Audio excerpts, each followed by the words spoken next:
Au seuil de ce troisième millénaire, il peut apparaître anachronique de célébrer Jeanne d'Arc. Cette célébration est, je vous le rappelle, une fête nationale républicaine, Jeanne d'Arc étant autant une sainte catholique qu'une héroïne nationale. Il aura fallu que Jean-Marie Le Pen redonne à cette fête nationale vie et vigueur pour que ce 35e défilé nous réunisse à nouveau. Parce que nous croyons que nous sommes les maillons d'une chaîne qui nous relie au passé par notre histoire et au futur par notre volonté de destin. Loin de le répudier, nous revendiquons l'héritage de nos héros, en qui la gloire ne trouve pas de faiblesse à effacer, ceux dont la vie est faite de pureté de sentiments, de victoire et de martyrs.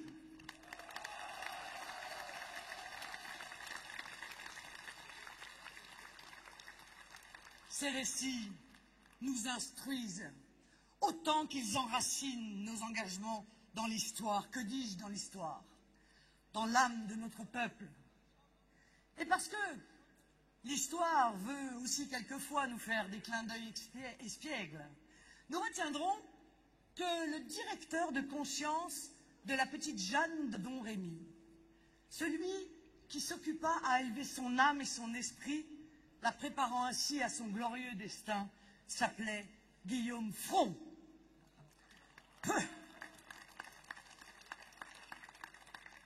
Plus important est le message que nous laisse le récit joannique, dont je voudrais vous montrer l'étonnante modernité.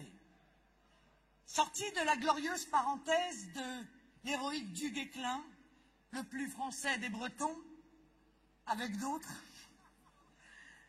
la France s'enlise dans cette guerre de 100 ans, qui voit son territoire envahi par les Anglais et son peuple divisé en deux camps, en proie à la guerre civile. Les Bourguignons, désolé pour les Bourguignons qui nous écoutent, qui n'y sont pour rien, favorables à l'annexion anglaise, entendaient faire du roi d'Angleterre le roi d'Angleterre et de France. À cette époque, on appelait ça les Français reniés. On les appellerait aujourd'hui les collabos.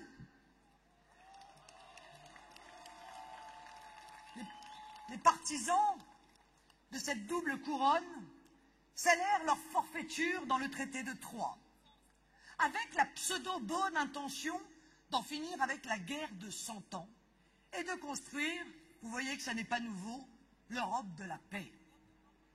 Notons, parce que l'histoire se répète souvent, qu'après la débâcle dans la France de 1940, c'est aussi le pacifisme, c'est aussi l'illusion de la paix, quitte à la payer au prix de la servitude. C'est en somme un étrange renoncement qui a conduit certains Français à une indigne collaboration avec l'envahisseur. En cette année 1429, le parti de la France, celui des Armagnacs, est acculé autour d'un pauvre et pâle dauphin, le petit roi de Bourges, esseulé et trahi, miné par l'indécision et cerné par la plus pleutre courtisanerie. Malgré la résistance de patriotes français en zone d'occupation, malgré des mouvements de rébellion armée spontanés contre l'occupant, de la part de partisans ou de cités, comme le Mont-Saint-Michel, Reims ou Tournai en Wallonie, le sort semble en être jeté. La France est vouée à disparaître, noyée dans la nouvelle Europe de l'époque qu'appellent de leurs vœux déjà les prétendues élites. On connaît la suite. Cette jeune fille du peuple qui porte en elle tant de courage et de douceur, tant de noblesse et de simplicité, tant d'ardeur et de modestie, tant d'aisance et de piété, vient par le rayonnement de sa présence, par l'intensité de sa foi patriotique, dissiper les doutes dissolvants qui paralysent les énergies. Sa bravoure, rehaussée par une sainte innocence, rappelle rapidement aux plus brutaux des soldats les chemins de la vertu, au plus haut, le chemin du devoir et de l'honneur, au plus vil, la honte, de la lâcheté et de la trahison. Elle, qui pleure devant le sang qui coule, mais du haut de ses 18 ans, brandit l'étendard de la reconquête, délivre Orléans et restaure, par l'onction du sacre de Reims, la légitimité royale, nous dirions aujourd'hui la légitimité de l'État. Ainsi, mes chers amis, dans une atmosphère de défaite morale, de découragement, de renoncement et de trahison d'une élite inféodée à l'occupant, cette petite bergère qui se qualifie elle-même de Françoise par nation et par affection, personnifie le sursaut patriotique du peuple dans un pays en proie à la dislocation. Elle personnifie le loyalisme envers son pays, loyalisme qui s'oppose à la trahison des autorités morales autoproclamées du temps. S'incarne en elle l'esprit de résistance à la servitude, la résistance à l'oppression et à la collaboration avec les ennemis de la souveraineté, ce qui aurait en soi une résonance terriblement actuelle. Mais sa fabuleuse épopée porte également en elle la marque irrépressible de l'aspiration de notre peuple à sa souveraineté. Or, qu'est-ce que la souveraineté, mes chers amis, si ce n'est la liberté des peuples? Qu'est-ce que la souveraineté française, si ce n'est la liberté de la France et du peuple français? Peut-on nous reprocher de glorifier et de nous battre pour une France libre, pour la France libre? Je ne le crois pas. Bien sûr,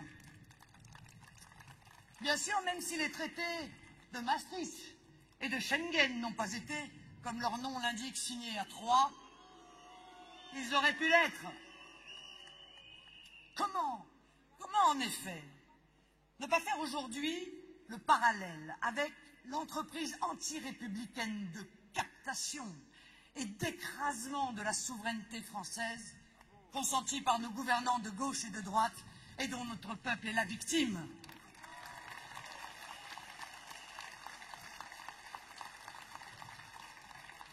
La souveraineté, c'est d'abord la liberté de faire sa propre loi.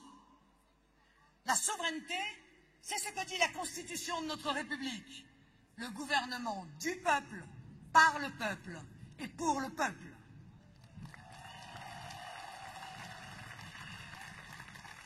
À l'évidence, nous n'avons plus la maîtrise de notre souveraineté, puisque l'intégralité du travail législatif consiste en une servile retranscription de directives européennes.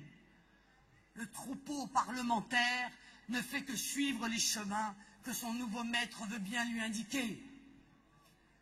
Où est la souveraineté quand nous n'avons plus ni liberté législative, ni liberté juridique, ni liberté monétaire, ni liberté budgétaire?